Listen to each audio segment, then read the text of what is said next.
नमस्कार, आप सभी का यहाँ पे हार्दिक स्वागत है और शुक्रिया। शुरू करते हैं हम बड़े भाई साहब प्ले। तूने किताब फाड़ दी। मैंने किताब फाड़ी।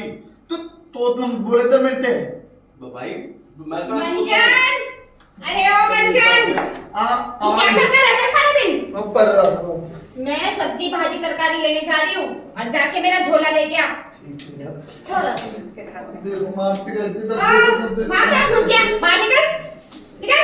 जाओ मैं भी। देख ले मैं और सुन मेरी बात, दुकान पे जाके बैठ जाइयो। अगर जो वहाँ से हिला तो मैं तेरी टांगे तोड़ दूंगी और यहाँ ही दिखना चाहिए मेरे को। चल निकल आ दुल्हन छोड़ दो तेरी। ठीक है मार लग गई मामी। हाँ पट्टी तक तेरी टांगे तोड़ दूं। दुकान पे बैठ जाइयो। ठीक है तब पे तो मारती रहती है दूसरा तो काम नहीं है मंजन, अरे मेरा तो तू आ गया मंजन, तो तू मेरा बिल्लू, बिल्लिया। चल तू खेलने बाहर मैदान में। मैं दुकान पे जाना है यार। क्यों? भाभी बोलते थे ये मारते थे ये तू फिर मारते रहते टाइम अरे खेलना। टाइम दुकान छोड़ दे ऐसे भगवान भरोसे। याद है तुझे कल मास्टर जी ने क्या बात पढ़ाया था? भगवान पे भरोसा रखो, वो सब सही कर देंगे। तो भगवान के बड़े तो होते भगवान के भरोसे दुकान छोड़। तल पत्ता पक्का? चल चल चल चल चल चल पता चल सुनो मेरी बात सुनो वो दाना कहाँ है यहाँ ही रखा होगा। ए वो दाना वहाँ तो ले बांध ले इसे चल ना वो पीछे होगा थोड़ा ढील देनी है मुझे यहाँ से चल इधर ढील दे। हाँ चल मेरे भाई साहब मुझसे 5 साल बड़े थे, लेकिन केवल 3 दर्जे आगे। उन्होंने भी उसी उम्र में पढ़ना शुरू किया था जब मैंने किया था,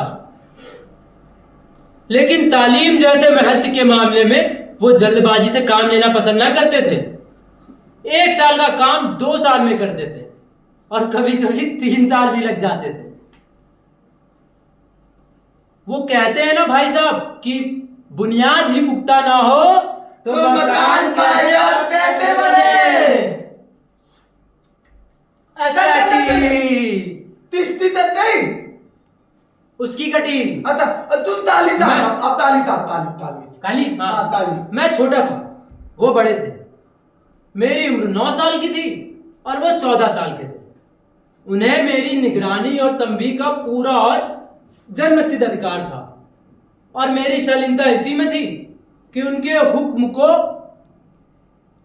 कानून समझूं।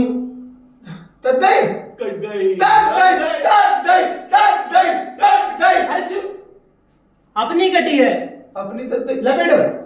तू लपेट भाई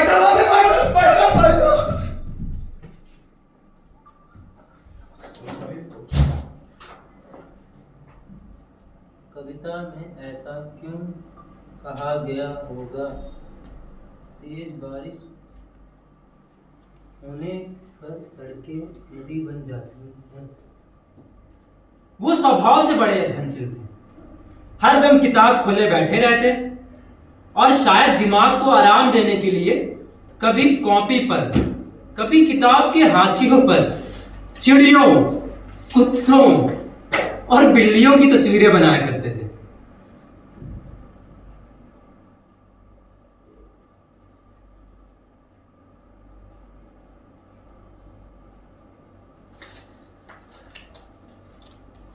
और कभी कभी एक शेर को 10-20 बार नकल करते हैं। इश्क ने गालिब निकम्मा कर दिया, वरना हम भी आदमी बड़े काम के थे। और कभी कभी एक ही नाम या शब्द या वाक्य को 10-20 बार लिख डालते हैं। और कभी ऐसी शब्द रचना करते हैं जिसका ना कोई अर्थ होता, ना कोई समंजस। मसलन एक बार मैंने उनकी कॉपी पर यह इबारत देखी,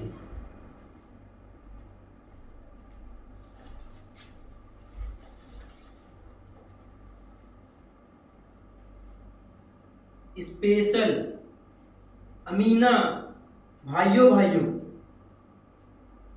राधेश्याम, श्रीयुक्त राधेश्याम। 1 घंटे बाद एक आदमी का चेहरा बना हुआ था जिसको समझ पाना मेरी समझ के पार था। वो 9वीं जमात में थे और मैं 5वीं में।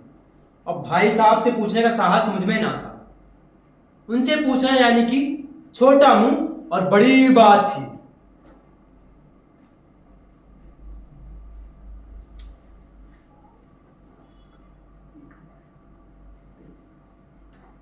मेरा जी पढ़ने में बिल्कुल ना लगता था। 1 घंटा भी किताब खोलकर बैठना जैसे पहाड़ था। मौका पाते ही मैं मैदान में निकल जाता और कभी कंकड़ियां उछालता, 1 2 1 2 1 2, और कभी कागज की तितलियां उड़ाता। और कोई साथी मिल गया तो कहना ही क्या।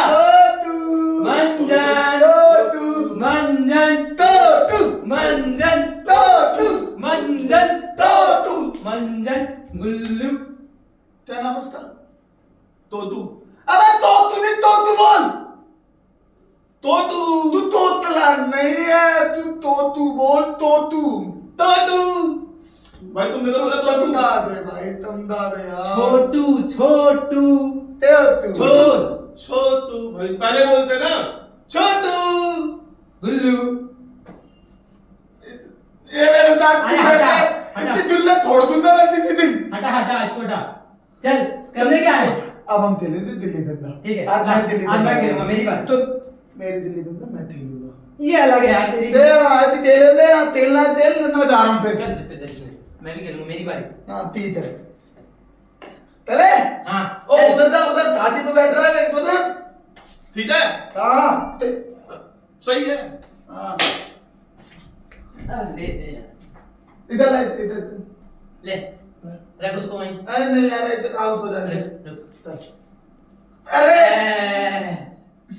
आउट। आउट। और मेरे तो काम करना था, मैं जा रहा हूँ यार। अब मैं नहीं थे, अब मैं जा रहा हूँ। अब मैं बात समझ रहा हूँ, मैं जा रहा हूँ यार। चल चल चल चल तू।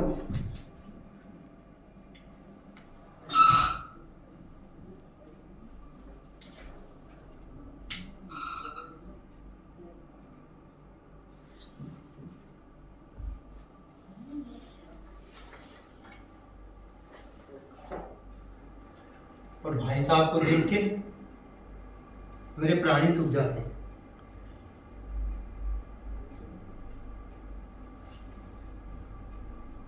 हमेशा यही सवाल इसी ध्वनि में हमेशा पूछा जाता था, कहा थे? हमेशा यही सवाल। पता नहीं मैं ये क्यों नहीं कह पाता था कि जरा बाहर था, खेल रहा था मंजन और गुल्लू के साथ। और भाई साहब हमेशा यही, कहां थे, क्या कर रहे थे। मन में आया बोल दूं कि खेल रहा था, पर मेरा मौन सब कुछ कह देता था। और मुझे अपना अपराध स्वीकार था और भाई साहब के पास इसके अलावा कोई इलाज नहीं था कि वो स्नेह और क्रोध में मेरा सत्कार करे।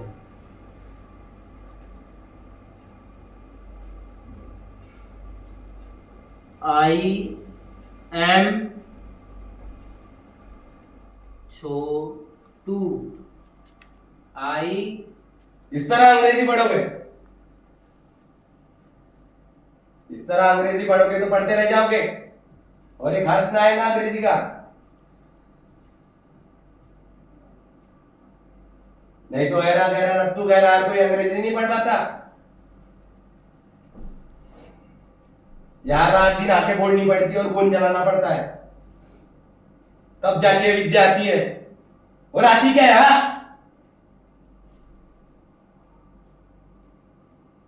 कहने को आ जाती है। बड़े बड़े विद्वान भी अंग्रेजी लिख नहीं सकते, बोलना तो दूर रहा। और तुम्हें हंसी मजाक लगता है। मैं कितना पढ़ता हूं? मुझसे सबक नहीं लेते? अपने आंखों से देखते हो ना? क्या ये भी नहीं देखते? अगर नहीं देखते हो तो इसमें तुम्हारे आंखों का कसूर है, तुम्हारे बुद्धि का कसूर है। इतनी पढ़ाई करता हूं फिर भी एक ही दर्जे में 2-2, 3-3 साल पढ़ा रहता हूं, और तुम्हें लगता है यूं हंसी मजाक करके खेल कूद कर तुम पास हो जाओगे?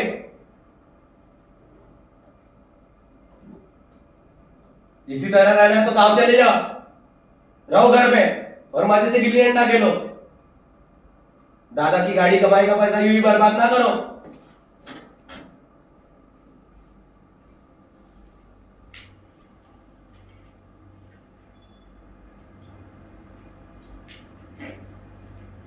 मैं ये लताड़ सुनकर आंसू बहाने लगता। अपराध तो मैंने किया था, लताड़ कौन सा है?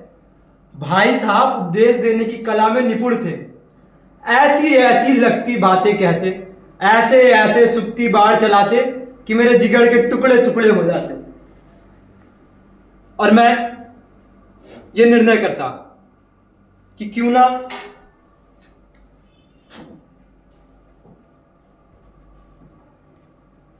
घर चला जाऊं। जो काम मेरे बूते का है नहीं उसमें हाथ डालकर क्या फायदा। भाई साहब जितनी इतनी मेहनत, मुझे अपना मूर्ख रहना मंजूर था, लेकिन उतनी मेहनत मुझे तो चक्कर आ जाते थे। नहीं,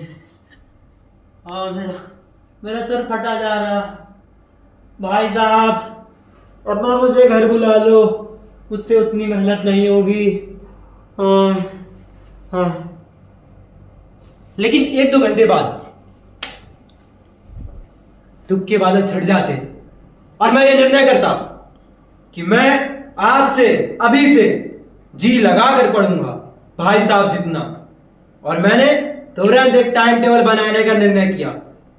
बिना टाइम टेबल बनाए, बिना कोई स्कीम तैयार किए काम कैसे हो? और मैं लग जाता टाइम टेबल बनाने।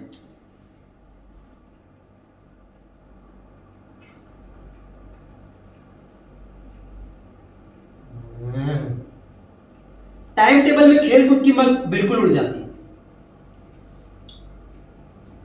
प्रातः काल 6 बजे उठना, मुंह हाथ धोना, नाश्ता करना, पढ़ने बैठ जाना। 6 से 8 तक अंग्रेजी, ABCD अंग्रेजी। 8 से 9 तक हिसाब। 9:30 से 10 तक इतिहास। फिर भोजन। फिर स्कूल। 3:30 बजे स्कूल से वापस होकर आध घंटा आराम। 4 से 5 तक भूगोल। 5 से 6 तक ग्रामर। आध घंटा हॉस्टल के सामने ही टहलना। फूलन देवी कहाँ? नहीं, टहलना। 6:30 से 7 तक अंग्रेजी कंपोजिशन। फिर भोजन मिलता रहे। 8 से 9 तक अनुवाद। 9 से 10 तक हिंदी। 10 से 11 तक विविध विषय। फिर विश्राम।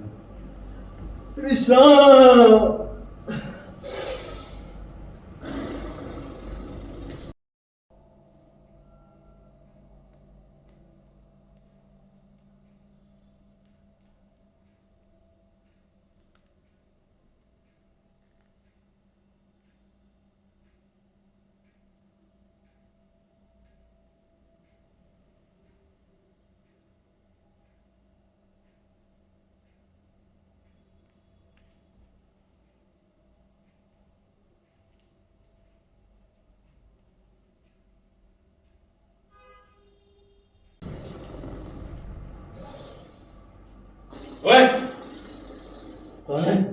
उठ, कौन है बे? उठ। ऐसा क्या चल रहा है? टाइम टेबल बना रहा था। क्या टाइम टेबल? पढ़ने का। 9 से 10 इंग्लिश, 10 से 11 विश्राम। अभी क्या टाइम हुआ? तो फिर पढ़ो चुपचाप। विश्राम कर।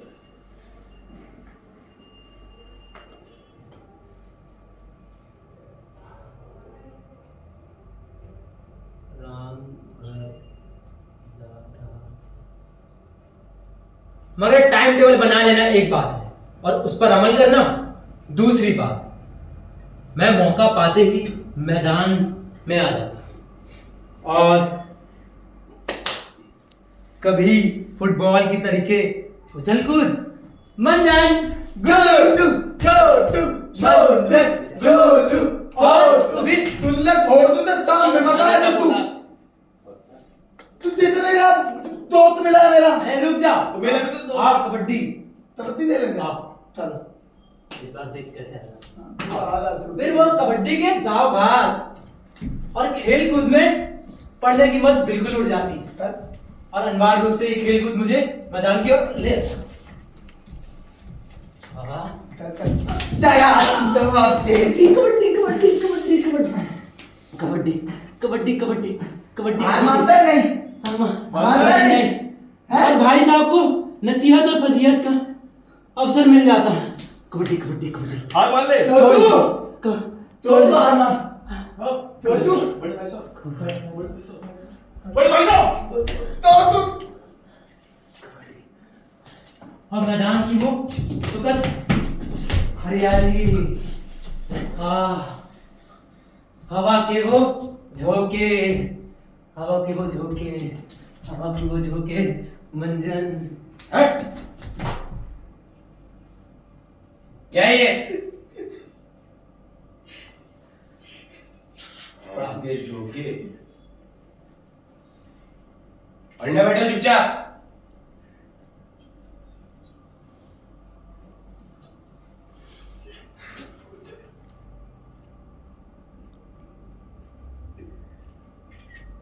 मैं उनके साय से भागता, उनकी नजरों से दूर रहने की चेष्टा करता और जैसे मौका मिलता मैं बाहर आ जाता और कमरे में इस तरह दबे पांव आता कि भाई साहब को खबर ना हो। यहाँ भाई साहब की नजर उठी और जैसे मेरे प्राण सूखे, जैसे मेरे प्राण ही निकल जाते और हमेशा सिर पर एक नंगी तलवार से लटकी मालूम होती। जैसे आदमी मोह और माया के बंधन में जकड़ कर भी काम नहीं छोड़ता, वैसे ही मैं भी गुड़किया खाकर खेल कूद का तिरस्कार न कर सकता।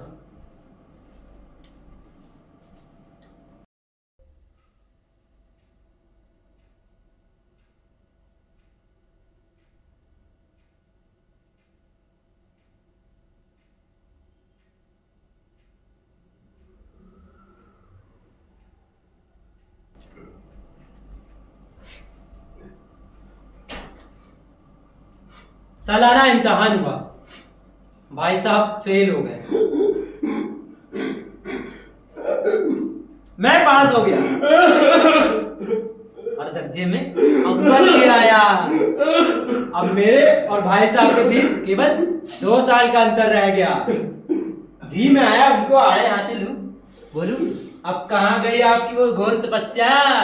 मुझे देखे मैं खेलता कूदता भी रहा और दर्जे में अव्वल भी आया, लेकिन वो इतने दुखी और उदास थे कि मुझे ये करना लज्जास्पद जान पड़ा।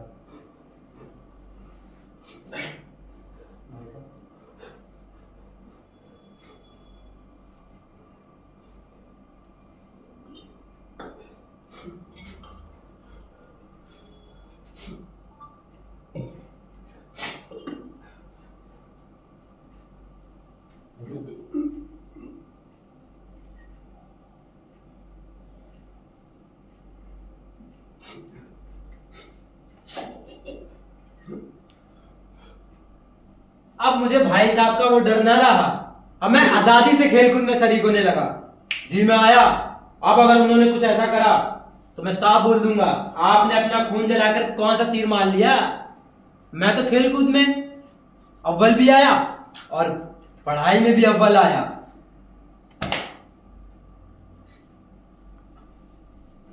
और अब मैं खेल कूद में आजादी से शरीक होने लगा और गुल्लू और मंजन के साथ गुल्ली डंडा खेलने लगा और मुझे नया शौक शुरू हुआ और मैं छोटू मंजन। छोटू भाई तब गए बाहर, पता भाई तब फेल हो गए। फेल हो गए फेल हो गए। मुझे लगता है ना शादी के बाद तेरे अंदर ऐसे नहीं बोलते, बड़े हैं। तू बुरा मान रहा है क्या? बुरा नहीं मान रहा, बड़े हैं। तेरे भाई साहब है तो तू बुरा मानना है। अरे नहीं, चलो आप खेलते, हटाओ हटाओ हटाओ, चलो चलो चल चल। चलो मोटर देखते हैं यार। मोटर, हाँ मोटर देखते हैं। Motor motor motor motor motor मैं चलाऊं। मैं चल चल मोटर चल। मैं चलाऊं। बैठो करो स्टार्ट। चल करो और हम तेजी से मोटर कार चलाने लगे। P P P P P P P P. हट जाओ uncle. P P P P. थोड़ा धीरे चला। धीरे चला। गुल्लक कूदते जा। अबे गुल्लक नहीं, हाथ टूट गया। बोला था धीरे चला। अरे तुम लगता ही बहुत तेज तो लगता ही रे। हाथ टूट गया। बोला था धीरे चला। बोला था मंजन तेरे मेरे तो हुआ ये तो। अरे मैं नहीं था यार। उठ जा।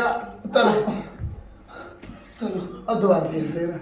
चल चल चल चल चल रुद्दा चल चल रुद्दा थोड़ा धुतना थी दातन में दे। चल चल वो निकल गया तेरे अंदर से। नहीं गिरना।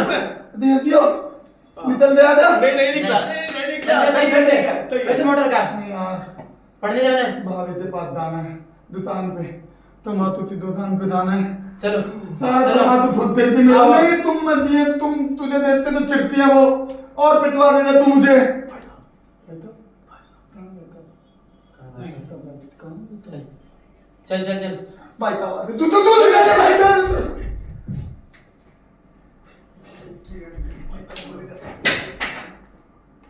मंजन, कहाँ है मेरा मंजन? चिल्ला मत। क्या है? क्या? चिल्लाओ क्यों नहीं? मेरा मंजन सारा दिन तुम्हारे भाई के साथ घूमता रहता मेरे है। देवर को समझा पहले। मेरे देवर को समझाएगा? तो क्या मेरे भाई को समझाऊं मैं? क्यों नहीं समझाएगा अपने भाई वो को? अपने देवर को समझा। सारा दिन दुकान पे बैठे बैठे मेरा ज्यादा देवर बातें मत कर, तू तेरे को बता दूंगा। मुझे बताएगा। रुक जा, मैं तुझे बताती हूँ। क्या बताएगा? बता बता। बता तू औरत पे बता। हाथ नहीं उठाता, मैं समझी ना। औरत पे हाथ नहीं हाँ। उठाता। मैं बताऊँ तुझे भी औरत पे हाथ नहीं उठाता। तुमको बताया औरत पे हाथ नहीं उठाता। नीतपुर तेरे को बताया रहता अभी मैं कैसा रहता तो। अगर औरत पे समझ- हाथ नहीं उठाता ना तो खुद ही उठ जाता। हाथ नहीं उठाता। अगर मेरा चमन मिलानी ना, मेरा मंजन मिलानी ना, तो मैं तेरे जा, भाई जा, की जा, ना- यहाँ से जा। हाँ, बस ऐसी गर्दन घुसेड़ के पड़ा रही हूँ। मेरा मंजन मिल जाना चाहिए। पे हाथ नहीं उठाता। और गुल्ली डंडा की भेंट करके जब सारा समय मैं कमरे की ओर आया तो भाई साहब ने मानो तलवार ही खींच ली।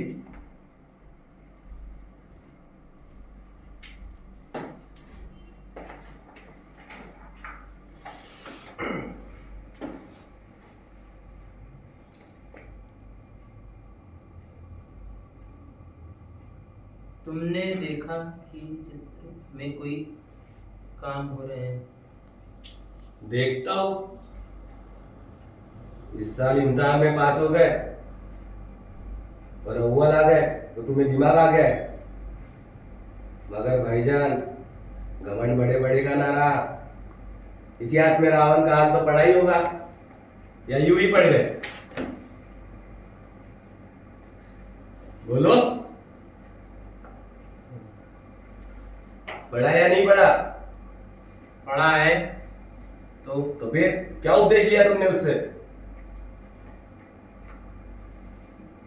दूसरे की बीवी को ना उठाओ। ज्यादा बातें कर रहे हो।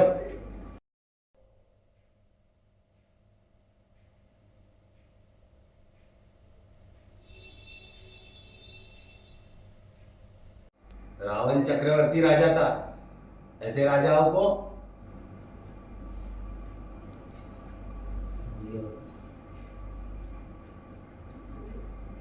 संसार में सभी भाई उसे कर देते थे। आजकल अंग्रेजों के राज्य का विस्तार हुआ है पर उन्हें कोई चक्रवर्ती नहीं कहता। सभी राजाओं ने उन्हें स्वीकारने से नकार कर दिया है। इतने अहंकार में मत चलो। रावण को भी घमंड हो गया था, उसके साथ क्या हुआ? घमंड ने उसे चकनाचूर कर दिया। और तुम क्या समझते हो? शैतान का हाथ तो पढ़ा ही होगा तुमने। उसके साथ भी क्या हुआ? स्वर्ग से नरक में धकेला गया हो।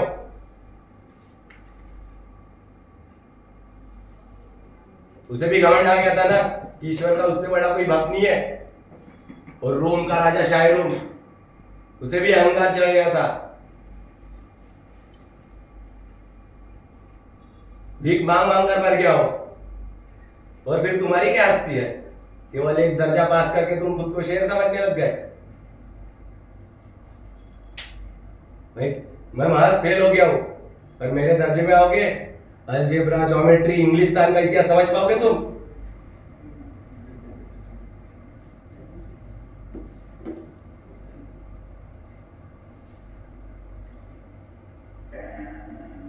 हेनरी 7वें की जगह हेनरी 8वां लिख दिया और सारे नंबर गए। सफाचट, सिफर भी ना मिलेगा, सिफर भी। भाई साहब ने कुछ मुझे ऐसे समझाया। और ज्योमेट्री तो बस खुदा की बना। आ बाजा की जगह आ जावा लिख दिया तो सारे नंबर गए। और जैसे भाई साहब ने कहा कि वो लंब पे ये आधार गिरा दो, वो आधार पर ये लंब गिरा दो तो 4 गुना हो जाएगा। अजी मेरी बला से ये कहां का न्याय है? टीचरों ने कह दिया कि जैसा किताब में लिखा है वैसा ही पढ़ो, वरना सारे नंबर गए। इसी रटन को शिक्षा का नाम छोड़ा है। टीचर तो यही चाहते हैं कि रट रट के बच्चा जो किताब में जैसा लिखा है वैसा ही लिखे, भले कुछ आए या ना आए, दिमाग में घुसे या ना घुसे। और यही हाल है, और यही हाल रहा तो मैं भी इस दर्जे में तुम्हारे जितने ही आ जाऊंगा, और या तो तुम्हारे साथ ही पढ़ने लगूंगा।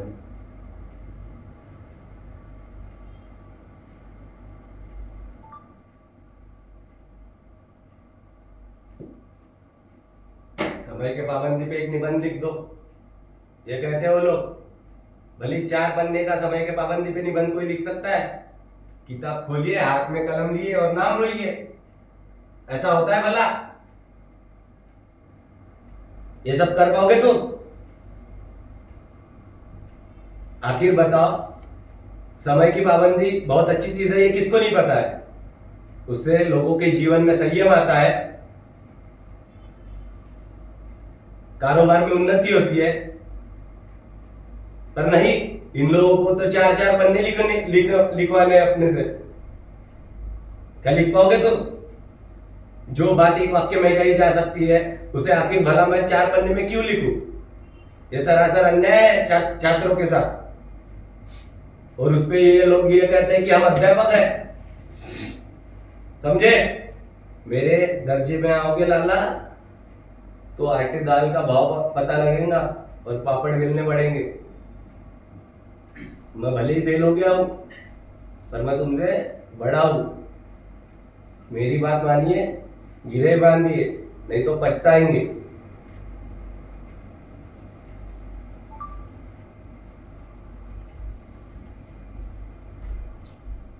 स्कूल का समय निकट था, वरना ना जाने कब ये उपदेश माला खत्म होती। आज तो मुझे सब कुछ निस्वाद लग रहा था। भाई साहब ने जो अपने दर्जे का भयंकर चित्र खींचा था उसने तो मुझे भयभीत कर दिया था। अब मेरे अंदर जो ऊर्जा थी वो बिल्कुल लुप्त हो गई, और जो मेरे अंदर इतना अभिमान आया था वो भी कहीं भी लुप्त हो गया। अब मैं फिर से वैसा डरने लगा और फिर से चोरों का सा जीवन कटने लगा। और मैं उतना ही पढ़ता जितना रोज का टास्क पूरा कर सकूं, बस।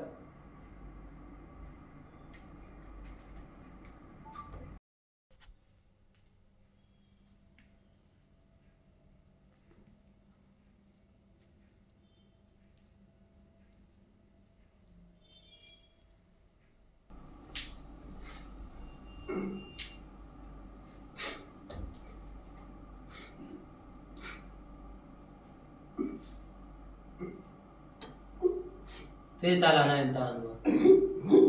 भाई साहब फेल हो गए। मैं पास हो गया और दर्जे में अव्वल भी आया। अब भाई साहब और मेरे बीच केवल 1 साल का अंतर रह गया। भाई साहब रो पड़े और मैं भी रो पड़ा जब रिजल्ट सुनाया गया। मुझे खुद अचरज हुआ कि ना मैंने इतना पढ़ाई की फिर भी मैं दर्जे में अव्वल आया, और भाई साहब ने तो जी तोड़ मेहनत करी। 10 बजे से 4 बजे तक इधर, 4 से 5 बजे तक उधर, और फिर भी फेल हो गए। पता नहीं ये क्या है, भगवान क्या क्या नहीं करता है। भाई साहब,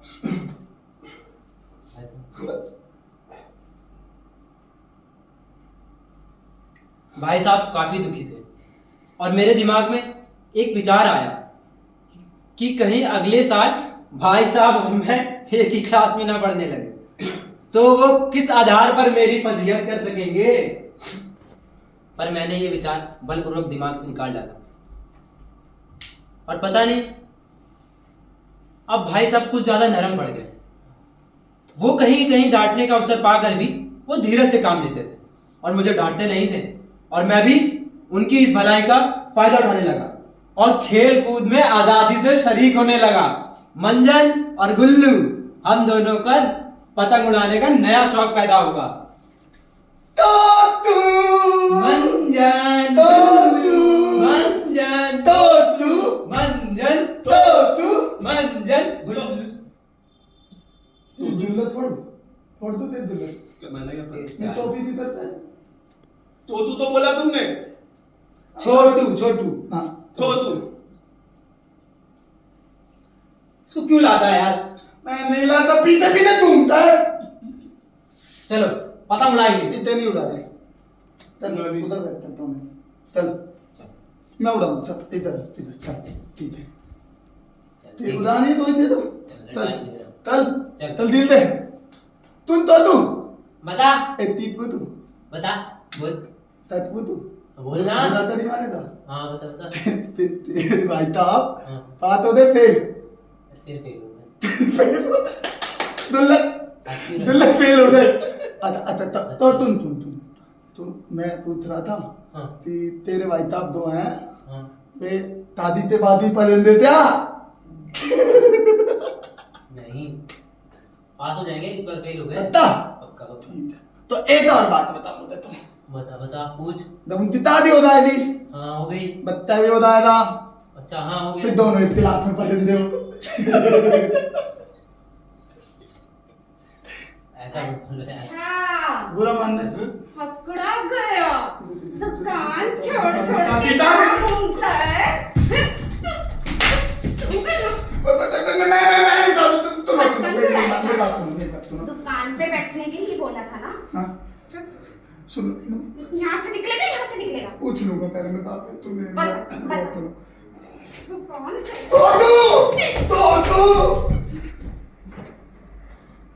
सारा दिन परेशान करके रखा हुआ है। एक ये पढ़ाकू के साथ और एक वो जो हर साल फेल होता रहता है। बस मेरी दुकान पे तो बस छाते पे सांप लौटते रहते हैं। जाती हूँ दुकान पे छोड़ के, मिलता है मैदान में। तो आज मिल मुझे घर पे।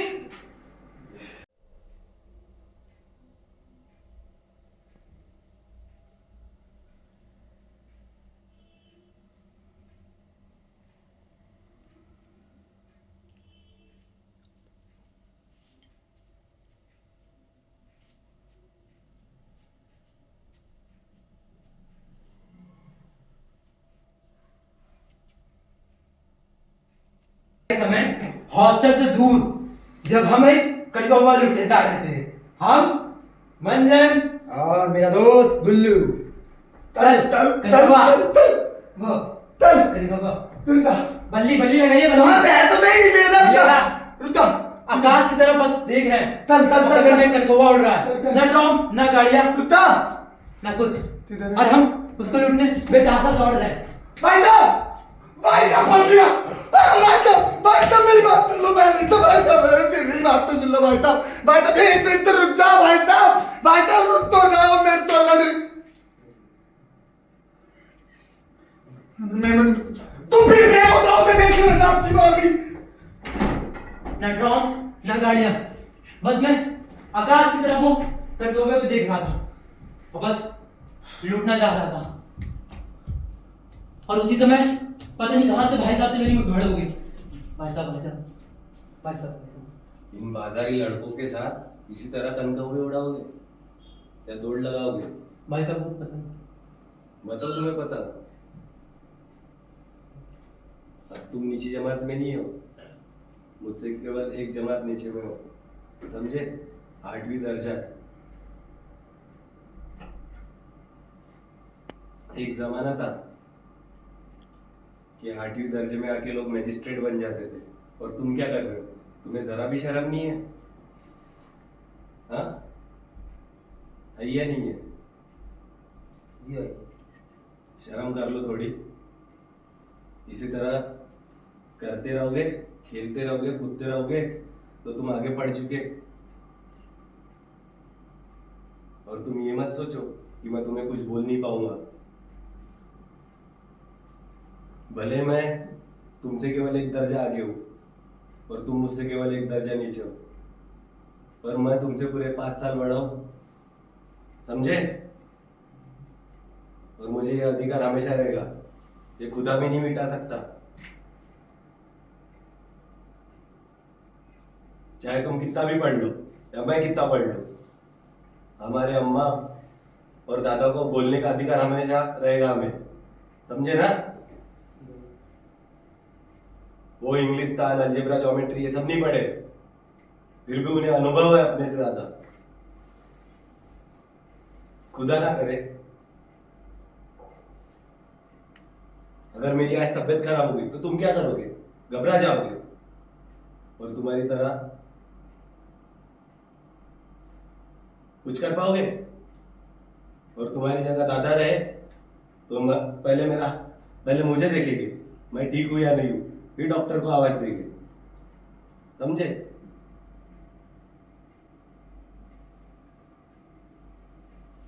हमें तो इतना भी नहीं आता कि महीने भर का खर्च कैसे करें, और तुम खुद को समझदार समझने लग गए, हवा में उड़ रहे हो, अहंकार आ गया तुम्हारे अंदर।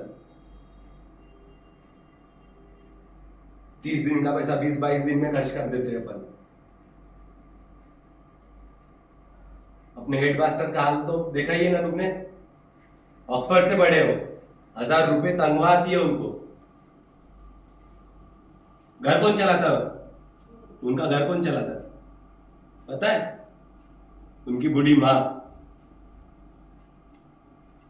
कितना तजुर्बा है उनके पास। जब से उनकी माँ ने घर चलाने का प्रबंध हाथ में लिया है, मानो जैसे लक्ष्मी आ गई है उनके घर पे। और तुम ये मत समझो कि मैं तुम्हें कुछ बोल ना पाऊंगा करके। मैं अभी भी तुमसे 5 साल बड़ा हूं और हमेशा रहने वाला हूं। मेरी बात मानो, अगर नहीं मानोगे तो मैं इससे भी नहीं घबराऊंगा, समझे?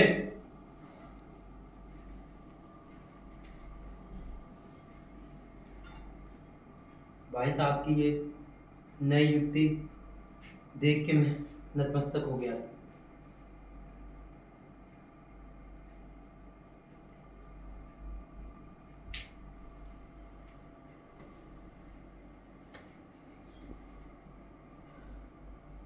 मैं समझने लगा था कि मैं भाई साहब के दर्जे में आ गया हूँ या उनसे 1 साल आगे आ गया हूँ या पीछे हो गया हूँ, तो अब मेरे और उनके बीच में कोई फर्क नहीं रह जाएगा।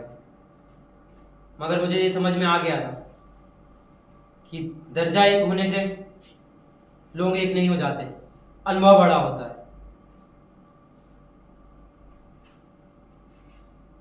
समझ आ रहा है अभी? हाँ भाई। और भाई साहब ने मुझे गले लगा लिया और बोले, मैं तुम्हें पतंग उड़ाने से मना नहीं करता मेरे भाई, पर क्या करूं? मैं खुद बेराह चलूं?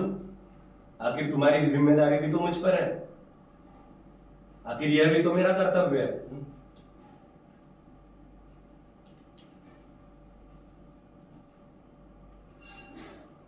और संयोग से एक कनकौवा आके हमारे पास गिरता है और भाई साहब उसे देखते हैं और इसकी डोर को पकड़ते हैं और पता नहीं उस कनकौवे को क्यों इतना गौर से देखते हैं। और तभी वहां से एक बच्चों का झुंड आके पीछे खड़ा हो जाता है वो कनकौवा लूटने को। मंजन और गुल्लू भी पीछे पीछे आते हैं वो कनकौवा लूटने को। और भाई साहब उस पतंग को ध्यान से देखते हैं और भाई साहब हॉस्टल की तरफ दौड़ते हैं वो डोर पकड़ के। और हम गुल्लू और मंजन भी इसको दौड़ते हैं पीछे पीछे भाई साहब। ये